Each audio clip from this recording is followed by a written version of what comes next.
ஓம் கணேசாய நமக. பணிவிறந்த வணக்கத்துடன் உங்கள் யோகா விஜய். அஸ்தமன சுக்கிரனின் அலப்பறைகள். மேச ராசியில் பிறந்த உங்களுக்கு இவர் நல்லதை செய்வாரா கெட்டதை செய்வாரா என்பதை பற்றி பார்க்கலாம்.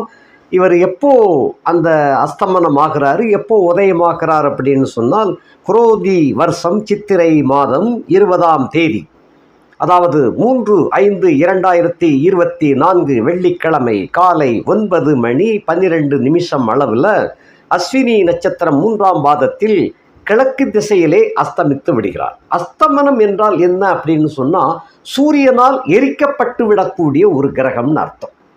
இந்த மன்மதனை சிவபெருமான் எரிச்சார் இல்லையா, அது போல இந்த சுக்கிரன் என்ற மன்மதனை சூரியன் என்ற சிவபெருமான் எரித்து விடுகிறார் அப்படின்னு ஒரு கணக்கு எடுத்துக்கிடலாம். இதை நம்ம இன்னும் கொஞ்சம் விளக்கமாக சொல்லணும்னு சொன்னால், வெயில் நல்லா மத்தியான வெயில் நல்லா வெளிச்சம் அடிச்சுட்டு இருக்கு, வெயில் அடிச்சுட்டு இருக்கு. அதில் போய் நம்ம ஒரு மெழுகுவர்த்தியை, ஒரு கனத்த மெழுகுவர்த்தியை ஏற்றி வச்சா கூட அந்த ஒளி நம்மளுக்கு கிட்டாது. அதை தான் நம்ம அந்த மாதிரி சொல்கிறது. அதுக்காக சுக்கிரன் அஸ்தமனம்னு சொன்னால் மொத்தத்தில் மறைஞ்சு போயிட்டாரு, அவர் அஸ்தமிச்சு போயிட்டாரு அப்படின்னு அர்த்தம் கிடையாது. அவர் ஒளியாகத்தான் இருக்கும். சூரியனுக்கு அருகாமையில் இருக்கிறச்சே அந்த சுக்கிரனுடைய பவர் அமிழ்ந்து விடும். அதைத்தான் அந்த அஸ்தாங்கம் என்று சொல்லுது. இதனை ஜோதிட கிரகங்கள் என்ன சொல்லியிருக்குது அப்படின்னு சொன்னால், சூரியனுக்கு அருகாமையில் உள்ள கிரகங்கள் சூரியனால் எரிக்கப்பட்டு விடக்கூடிய கிரகங்கள் ராகு கேதுவை தவிர. ராகு கேதுகளுக்கு மட்டும் விதிவிலக்கு. அவங்க ஏற்கனவே இருட்டு கிரகம், நிழல் கிரகம். அவர் என்ன செய்கிறாருன்னு சொன்னால், இப்படிப்பட்ட சூரியனை அவர் அஸ்தமிக்க வச்சிருந்தார். வல்லவனுக்கு வல்லவன் வையகத்தில் உண்டு அப்படிங்கிற ஒரு எடுத்துக்காட்டுக்காக பகவான் சிவபெருமான் அந்த மாதிரி பண்ணி வச்சிருக்கிறார். இதெல்லாம் வினோதங்கள், கிரக லீலைகள், உலகத்தில் ஏற்படக்கூடிய சில வினோதங்களை அந்த மாதிரி காட்டுகிறார்கள். அந்த இறைவன் பகவான் அப்படி காட்டுறார். இப்போ அது ஒரு பக்கம் இருக்குது. அதெல்லாம் பேசணும்னு நிறைய பேசிட்டு போகணும். இப்போ நம்ம ஏன்னா விஷயத்துக்கு வருவோம். இவர் அந்த அஸ்தமனம் என்பது அப்படி ஆயிட்டாரு. அதே போல் உதயம் எப்பொழுது ஆகிறார் என்று சொன்னால் 12/7/2024 அன்றைய தினம் காலை 9:12 அளவில் பூசம் நட்சத்திரம் என்று சொல்லக்கூடிய கடகராசியிலே அவர் மேற்கு திசையிலே உதயமாகி விடுகின்றார். இப்போது அந்த 3/5/2024 முதல் 12/7/2024 வரைக்கும் உண்ட அந்த சுக்கிரனுடைய அஸ்தமனுடைய அலப்பறைகளைத்தான் இப்போ நம்ம பார்க்க போகிறோம். சுக்கிரன் அப்படின்னு சொன்னோம்னா அவருடைய காரகத்துவம், அதையும் பார்க்கணும். மேசராசிக்கு அது ஆதிபத்திய விசேஷம் என்ன அப்படிங்கிறதையும் நம்ம பார்க்கணும். ரெண்டையும் பார்க்கும் பட்சத்தில் அது நமக்கு நன்மையாகுதா தீமையாகுதா அப்படிங்கிறதான் நம்ம இப்போ பொதுவான பலன்களாக பார்க்க போகிறோம்.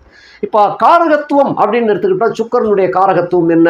கணவன் மனைவி உறவுகள், அதாவது தாம்பத்திய உறவுகள், இல்லற உறவுகள், அந்த சுகி அதாவது சுகி என்று சொன்னால் அந்த நிழல் இடத்திலே மறைவிடத்திலே அனுபவிக்கக்கூடிய சுகம். இதுதான் காமாந்தகாரகன் சுக்கிரன் அப்படின்னு சொல்லக்கூடியது.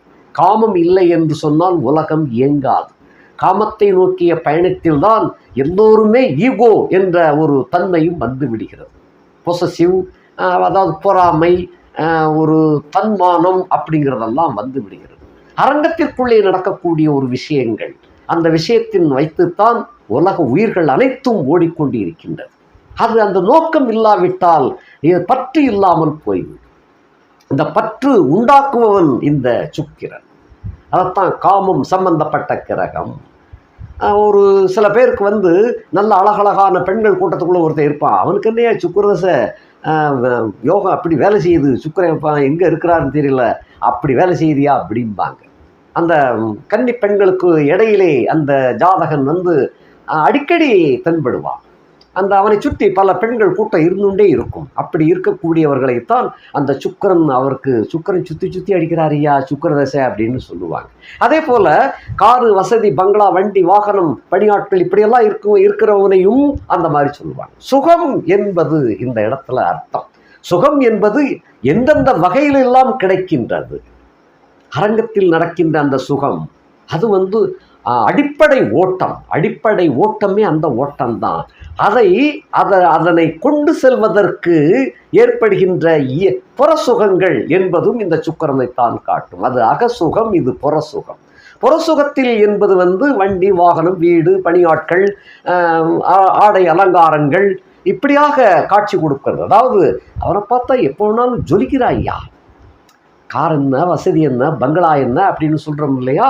இது ஆண்களை மட்டுமல்ல, பெண்களுக்கும் அப்படித்தான். பாரப்பா, நகை நட்டு போட்டு ஜம்முன்னு வந்திருக்கிறாய்யா அப்படின்னு சொல்லுவாங்க. அவளை பார்க்குறச்சே வயதான பெண்ணாக இருந்தாலும் கூட அவளிடம் ஒரு காந்த சக்தி, வசீகர சக்தி அவளுடைய கண்களில் காணப்படும். ஒரு முகபாவத்திலும் தெரியும். அதெல்லாம் உயிரோட்டம். அந்த அளவுக்கு அந்த சுக்கரனுடைய ஆதிக்கம் பெற்றவர்களுக்கு இப்படியெல்லாம் இருக்கும். வயது ஆனாலும் கூட அந்த பெண்ணை பார்த்து கொண்டே இருக்கலாம் போல தோணும். இப்படிப்பட்டதெல்லாம் இந்த சுக்கிரனின் காரகத்துவங்களாக அமைகின்றது. இது போக இவை சார்ந்த, அதாவது அகம் புறம் இரண்டையும் சார்ந்த சுகத்தை கொடுக்கக்கூடியவன் தான் இந்த சுக்கிரன். அதான் காரகத்துவம். களஸ்திரம் அப்படின்னு அந்த காரகத்துவத்தை எழுதியிருப்பாங்க. களஸ்திரம் என்றால் மனைவி, பெண்ணுக்கு கணவன், கணவனுக்கு மனைவின்னு அர்த்தம். இந்த அந்த அதுக்குள்ளே இந்த களஸ்திரம் என்று சொல்லுக்குள்ள அத்தனையும் அங்கே அடங்கி விடுகிறது. உலகமே அங்கே தான் இருக்குது. அதான் சொல்லுவோம், உலகமே நீதாண்டி அப்படின்னு சொல்லுவாங்க. அதெல்லாம் ஒரு காம சுகத்தில் அந்த இச்சையின் தாக்கத்திலே பெண்களை வர்ணிக்கக்கூடியது மட்டுமல்ல, அது உண்மையாகவும் அப்படித்தான் இருக்கிறது. இதுதான் லோகம். அது போக மேச ராசியிலே பிறந்த உங்களுக்கு இவர் எந்த பாவத்திற்கு ஆதிபத்திய விசேஷம் என்ன அப்படின்னு பார்த்தோம்னா 2-7க்கு உடைய கிரகம்.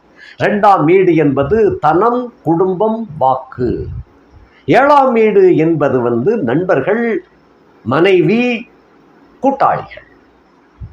சரி, இப்போ இந்த 2 வீடும் மேசத்திற்கு நல்ல வீடா கெட்ட வீடா அப்படின்னு சொன்னோம்னா, இந்த 2 வீடுமே மேசத்திற்கு ஆகாத வீடு. ஆகாத வீடு அப்படிங்கிறது என்னன்னு சொன்னால், அந்த பாவம் நல்ல பாவம் அல்ல, அதுக்குரிய கிரகம். 2ஆம் வீடு துதியாதிபதி அப்படின்னு சொல்லுவோம். துதியாதிபதி பொதுவாக எல்லா ஜாதகர்களுக்கும் மொத்தத்தில் ஒரு பொது சொல் என்னன்னு சொன்னால், 8ஆம் வீட்டோன் கொல்வதில் கெட்டிக்கார். அவனை விட வேகத்தை காட்டக்கூடியவன் 7ஆம் வீட்டோன். அவனை விட வேகத்தை காட்டக்கூடியவன் 2ஆம் இடத்தோன். இப்படித்தான் கணக்கு எடுக்கணும். கொல்வதில் கெட்டிக்காரன். என்னப்பா அப்படி சொல்றீங்க? 8ஆம் இடத்துக்காரன் தான் ஆகாதவன் சொல்லி இருக்கிறாங்க. இது நீங்க 7ஆம் இடத்துக்காரன் சொல்றீங்க, 2ஆம் இடத்துக்காரன் சொல்ற. மொத்தத்தில் அதுதான். எந்த ஜாதகமானாலும் சரி, லக்கணத்திற்கு 8 கொல்வதில் கெட்டிக்காரன், அடுத்து 7 அதை விட கெட்டிக்காரன். அதை விட கெட்டிக்காரன் யாரு? 2ஆம் இடத்தோர். சரி, இதுக்கு அடுத்து சரம். அப்படி ரூல்ஸ் எல்லாம் அப்படி மாறி மாறி வந்துட்டே இருக்கும். A, B, C அப்படிங்கிற ரூல்ஸ் சரத்தை சொல்றோம் இல்லையா, அது போல இதனை அடுத்து 8ஆம் வீட்டோனோடு கூடியவன் கொல்வதிலே கெட்டிக்காரன். இந்த 2ஆம் இடத்து அந்த முடிஞ்சிச்சு. 8, 7, 2 முடிச்சாச்சு. அதுக்கு அடுத்து அந்த செகண்ட் ரூல்ஸ், அதில் 8ஆம் வீட்டோனோடு கூடியிருக்கும் கிரகம் கொல்வதிலே மகா கெட்டிக்காரன். அதுக்கடுத்து 7ஆம் வீட்டோனோடு கூடியிருப்பவன் அதை விட கொடியவன். அதனை அடுத்து B, C அந்த 3வது செக்ஷன் படி வர்றச்சே 2ஆம் வீட்டோனோடு கூடியிருப்பவன் மகா வல்லவன். எதில்? கொல்வதில் கெட்டிக்காரன். கொல்வதில் என்றால் அதாவது இம்சைப்படுத்தவன், இம்சைப்படுத்தக்கூடியவன். இப்படித்தான் கணக்கு எடுக்கணும். இதான் ஜோதிட சூட்சுமங்கள் அப்படின்னு பேர். நாம் நினச்சிக்கிட்டு இருக்கோம் தனம், குடும்பம், வாக்குன்னா ஐயா பணம் வருவது, குடும்ப பொறுப்பு, அதே போல் வாக்கு வன்மை அப்படிங்கிறோம். உள்ளுக்குள்ளே மறைந்து கொண்டிருக்கக்கூடிய இந்த செயல்பாடுகள், அதான் துதியாதிபதி கொல்லான் அப்படின்னு ஒரு கணக்கு வரும். சில வீடுகளுக்கு துதியாதிபதியாக இருந்தாலும் அவன் மாரகத்தை கொடுக்க மாட்டான் அப்படின்னு சில லக்னங்களுக்கு வரும். அது அப்படி சில கணக்குகள் இருக்கு. இந்த கணக்கின்படி மேசத்திற்கு 2-7க்கு உடையவன், அடுத்து 7ஆம் இடத்துக்குரியவன். 7ஆம் இடத்துக்காரன் ஏற்கனவே சொன்ன அந்த வரிசையில் வருது, கொல்வதில் கெட்டிக்காரன் சொல்லி. இதனை எடுத்து இங்கே மேசத்திற்கு 7ஆம் வீட்டோன் சுபக்கிரகமாக வந்து விடுகிறார். இது இன்னும் கொஞ்சம் கெடுதல் தன்மை அதிகமாக கொடுக்கக்கூடிய தன்மை. அதே சமயத்தில் 7ஆம் வீட்டோன் சுக்கிரன் என்ற காரணத்தினாலே மேசத்தில் பிறந்தவர்களுக்கு காமம் எப்பயுமே எக்கச்சக்கமாக இருந்துகிட்டு இருக்கும். அவர்களுக்கு சின்ன வீடு இல்லாத ஒரு வாய்ப்பே வராது. அப்படிப்பட்ட ஒரு லக்னம் தான் மேஷ லக்னம். மேஷ லக்னத்தில் பிறந்தா சின்ன வீடு இல்லைன்னா மேஷ லக்னமே கிடையாது அப்படின்னு சொல்லலாம். 1000ல் 1-2 தான் அந்த சின்ன வீடு இல்லாமல் இருக்கும். மற்றது எல்லாம் சின்ன வீடு இருந்தே தீரும். அது மேசத்திற்கு உண்டான வரப்பிரசாதம்னு சொல்லலாம், சாபக்கேடுன்னு சொல்லலாம்.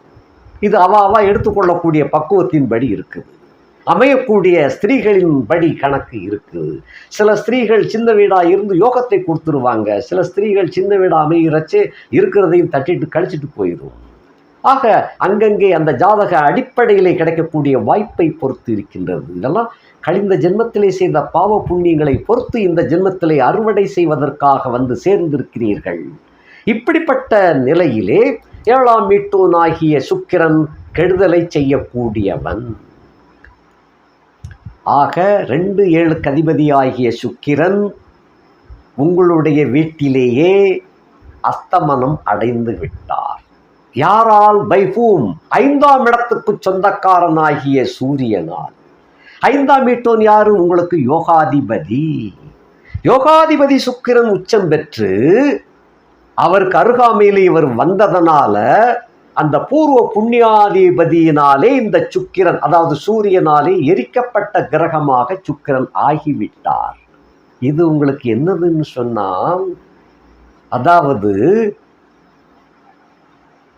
சர்க்கரை பந்தலிலே தேன்மாறி பொழிந்தது போலன்னு ஒரு பழமொழி சொல்லுவான். சர்க்கரை பந்தல், சர்க்கரையினால் பந்தல் போட்டிருக்கிறாங்க. அதுல தேன் மாறி என்றால் தேனே மழையாக பொழிந்து கொண்டிருந்தால் எப்படி இருக்கும்? கொஞ்சம் கற்பனை பண்ணி பாருங்கோ.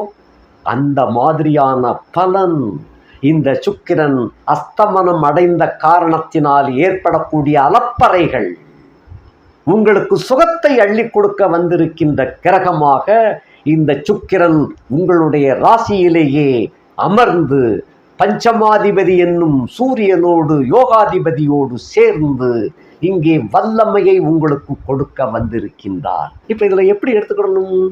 அதாவது நீங்கள் செய்த பூர்வ புண்ணிய வசத்தினால் அந்த போன ஜென்மத்தில் அந்த பெண்ணுக்கு என்னென்ன யோகங்கள், என்னென்ன பாக்கியங்களை கொடுக்க வேண்டுமோ கொடுத்து புண்ணியத்தை அறுவடை செய்த நீங்கள் அங்க செஞ்சது திரும்ப அங்க வந்து சேரணும் இல்லையா? ரெஃப்ளெக்ஷன். இப்போ உதாரணத்துக்கு என்ன சொல்றாங்க, ஒரு ₹1 ஒருத்தருக்கு உதவி செஞ்சீங்கன்னா, அதாவது யாஜகம், ஒரு ₹1 யாஜகம் விட்டீர்கள், அதாவது பிச்சை போட்டீங்கன்னா, பிச்சைன்னு சொல்றதை விட யாஜகம்னு சொல்லுவோம். அந்த யாஜகம் விட்டால் அந்த ₹1 பல 100 ரூபாயாக மாறி மறு ஜென்மத்திலே உங்களுக்கு அது கிடைக்கப் பெறும் என்று கணக்கு இருக்கின்றது. அதாவது இது எப்படி இதை கொண்டு வர்றது அப்படின்னு சொன்னால், வேத கிரகந்தங்களில் சொல்லப்பட்டிருப்பது நாம என்ன கொடுத்தோம் அது திரும்ப நமக்கு வரும், 1க்கு 10. அதுக்காகத்தான் கெட்டதை செய்யாதங்க, கெட்டது செஞ்சாலும் அது பன்மடங்காக பெருகி நம்மளையே திருப்பி தாக்கும், நல்லது செய்தால் அது பன்மடங்காக பெருகி நம்மளையே வந்து சேரும். அதனால்தான் கெட்டதை செய்ய வேண்டாம், நல்லதை செய்யுங்க. அது 4ஆக பெருகி 4 40ஆக பெருகி 40 400ஆக பெருகி உங்களை வந்து சேரும். ஆக இப்ப என்ன கணக்கு? கழிந்த ஜென்மத்தில் நீங்கள் செய்த புண்ணியம், அந்த புண்ணிய வசத்தினாலே நட்பு ரீதியாக வந்த பெண் உங்களுக்கு தோழமையாக கிடைக்கப் பெறுகின்றாள். அவள் மூலமாக உங்களுடைய சுகபோகங்கள் திளைக்கப்பட்டு அதை புண்ணியமாக அனுபவிக்கிறீர்கள், அறுவடை செய்கின்றீர்கள். ஒரு நெல்மணியை போட்டால் அது 1000 நெல்மணியாக விளைகின்றது. ஒரு சோளத்தை விதைக்க போட்டோம்னா அது பல கோடி சோளமாக விளைகின்றது. அதாவது ஆப்பிள் விதையை ஊணுனோம்னு சொன்னா அது எத்தனையோ ஆப்பிள்களை கொண்டு வந்து கொடுக்கின்றது. ஒரு விதை தான் போட்டோம், அது மரமாகி எத்தனை கணக்கில் அடங்காத ஆப்பிள் பழங்களை கொடுக்கிறது இல்லையா? அதே போலதான் நீங்கள் செய்த புண்ணியம். இது பாவம் அல்ல. இந்த இடத்துல நீங்கள் செய்த புண்ணியம் ரெஃப்ளெக்ஷன் ஆகின்றது. எதன் மூலமாக? ஒரு பெண் மூலமாக. இங்க இதுதான் முக்கியம். அத காமம் அப்படின்னு அதுக்கு காரகத்துவத்தையும் சொன்னேன்.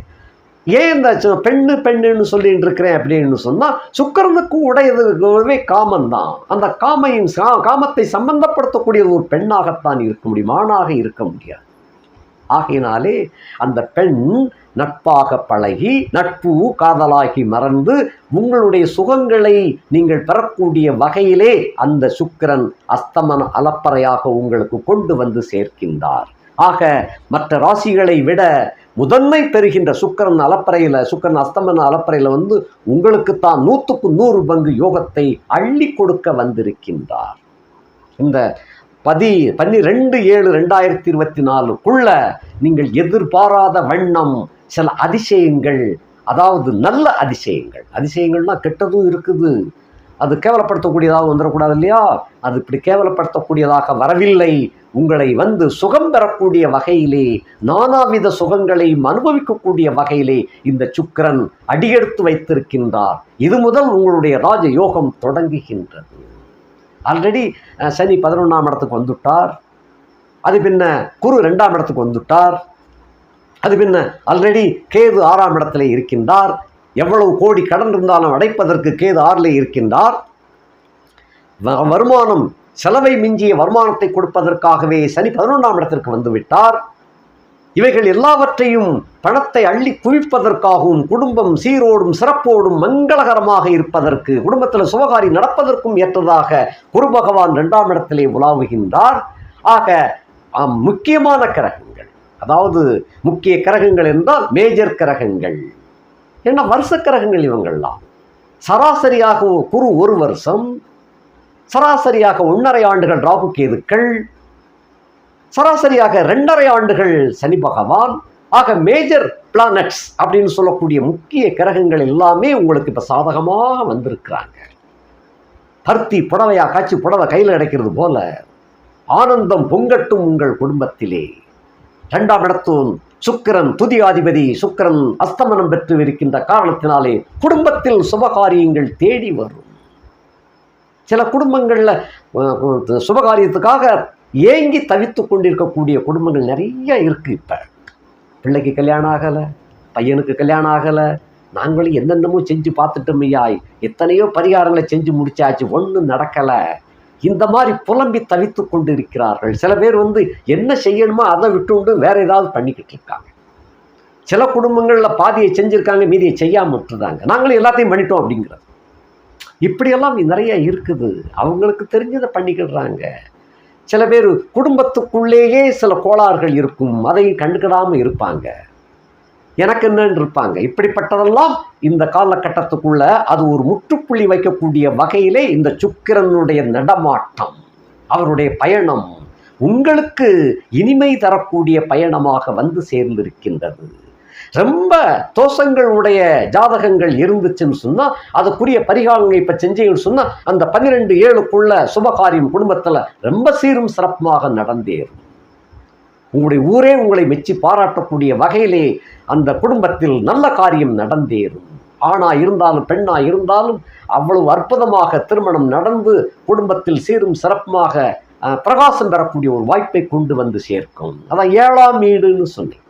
2/7க்கு அதிபதி சுக்கிரனாக விளங்குகின்ற காரணத்தினாலே உங்களை பொறுத்த மட்டில் அந்த மாதிரியாக ஒரு காரியம், பெண் தொடர்பு இதெல்லாம் சொன்னேன். அதே போல் குடும்பத்துக்குள்ள மங்கள காரியம் நடக்கணும், அது உங்கள் பிள்ளைகளால் நடக்கக்கூடிய வாய்ப்பு. சில குழந்தைகளுக்கு பெண் குழந்தையை பெற்றிருப்பா, அந்த பெண் குழந்தைகளுக்கு வந்து வயசுக்கு வராமல் இருக்கும், இன்னும் வயசுக்கு வரலையேன்னு நினச்சிட்டு இருப்பா. இந்த காலகட்டத்தில் வயசு வந்துடும். அதே போல் குடும்பத்தில் ஏதாவது ஒரு கோளாறு இருந்துகிட்டே இருக்கும், அதை எப்படி தீர்த்தம் பண்ண சரி பண்ணுன்னு நினச்சிக்கிட்டு இருப்போம். அதுக்குண்டான சந்தர்ப்பங்கள் தேடி வரும், அதை சரி கட்டி அந்த குடும்பம் நன்னா இருக்கக்கூடிய கட்டமாக வந்துவிடும். இன்னும் சில குடும்பங்களில் குழந்தைக்காக ஏங்கிக்கிட்டு இருப்பா. இந்த காலகட்டத்தில் அந்த சகுந்த பரிகாரங்கள் ஆலோசனைகள் கிடைக்க பெற்று அந்த குழந்தை பாக்கியம் உருவாகிவிட்டது என்ற செய்தி கிடைக்க பெறுவீர்கள். இப்படியாக உங்களை பொறுத்த மட்டில் அனைத்து விதமான யோகங்களும் வந்து சேரக்கூடிய பாக்கியத்தை இந்த அஸ்தமன சுக்கிரன் உங்களுக்கு வழங்கப் போகின்றார். சில சந்தர்ப்பங்களை நீங்கள் விட்பொழித்து விடுகிறீர்கள். அந்த குடும்பத்தில் வீட்டில் ஏதாவது கோளாறு இருந்துச்சுன்னா அதை உடனடியாக சரி பண்ணுங்க. சரி பண்ணீங்கன்னு சொன்னால் வந்து வாசலில் நிற்கக்கூடிய, வாசலோடு வந்துட்டு திரும்ப போயிட்டு இருக்கும் சில பேருக்கு சில காரியங்கள், நல்ல காரியங்கள். இந்த குறைகளை சரி பண்ணிட்டீங்கன்னு சொன்னால் அது ஆட்டோமேட்டிக்காக உள்ளே வந்து சேரும். மங்களம் பொங்கும், மங்களம் அருமையாக பொங்கும், குடும்பம் மங்களகரமாக காட்சி கொடுக்கும். இதை ஏன் புரிந்து கொள்ளாமல் சில பேர் இருக்கிறாங்க. ஆகையினால அந்த மாதிரி பண்ணுங்க. ஏன்னா மேசராசிக்காரங்க இன்னும் எங்களுக்கு சரியா வரல, ஏற்கனவே அடித்து தோஞ்சு புழிஞ்சதெல்லாம் ஒரு கட்டம், அதெல்லாம் தாண்டி மெல்ல மெல்ல மெல்ல இப்போ வந்துட்டீங்க, நல்ல இடத்துக்கு வந்திருக்கிறீங்க. சரியாக பிக்கப் பண்ணிக்கங்க. எல்லா கிரகங்களும் இப்போ உங்களுக்கு ஒத்துழைக்குது. அந்த வகையிலே முக்கியமாக செவ்வாய் வந்து 12ஆம் இடத்துல இருக்கின்றார்.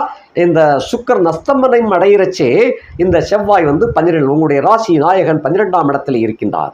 1க்கும் 8க்கும் அதிபதியாகிய செவ்வாய் 12ஆம் இடத்துல, 8க்குரியவன் 12ல் இருக்கலாம், அது நல்லது, தப்பு இல்லை. பட் லக்கணத்துக்குரியவன் 12ஆம் இடத்துல இருக்கப்படாது. அப்போ வீண்மறையங்கள் ஏற்பட்டு கொண்டிருக்கு, எல்லாம் வரும். என்ன, கப்பலில் ஒரு சின்ன ஓட்டம் இருக்குது அப்படின்னு சொன்னால் தண்ணி உள்ளே ஏறிண்டே தான் இருக்கும்.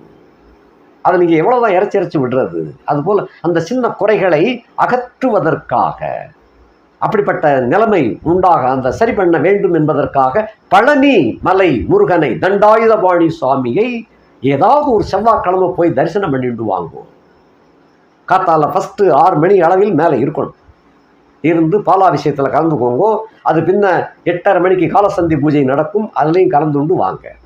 குடும்பத்தில் போயிட்டு வந்த உடனே உங்களுக்கு குடும்பத்தில் நல்ல பேச்சுக்கள், நல்ல வரவுகள், நல்ல செய்திகள் வந்து சேரும். ஆக இதை காலகாலத்தில் செஞ்சு பாருங்க, இது கொஞ்சம் நல்லது, வேலை செய்யும். சுக்கிரனுடைய வேலை அபாரமாக வேலை செய்ய தொடங்கிவிடும். ஆக இந்த சுக்கிரனால் உங்களுக்கு கிட்டத்தட்ட 100% தாண்டி உங்களுக்கு இவர் நல்ல யோகத்தை வழங்க அருமையாக பயணம் செய்து கொண்டிருக்கின்றார். தகுந்தவாறு பயன்படுத்திக் கொள்ளுங்கள். நன்றி, வணக்கம்.